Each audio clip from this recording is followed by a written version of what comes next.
புருஷன் பொஞ்சாதி பொருத்தந்தா வேணும், பொருத்தம் இல்லாட்டி வருத்தந்தா தோணும். அமைஞ்சாது போல கல்யாணம் பண்ணு, இல்ல நீ வாழு தனியாளா நின்னு.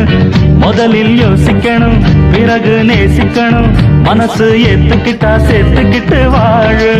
உனக்கு தகுந்தபடி குணத்தில் சிறந்தபடி இருந்தா ஊரறிய மாலை கட்டி போடு. சொத்து வீடு வாசல் இருந்தாலும் சொந்தம் பந்தம் எல்லாம் அமைஞ்சாலும் அட உள்ள ரெண்டு வட்டா விட்டா கல்யாணம் தான் கசக்கும். 100 வருஷம் 100 வருஷம் இந்த மாப்பிள்ளையும் பொண்ணுந்தான் பேரு விளங்க இங்கு வாழணும். சோழவனத்தில் ஒரு சோடி குயில் போலத்தான் காலம் முழுக்க சிந்து பாடணும்.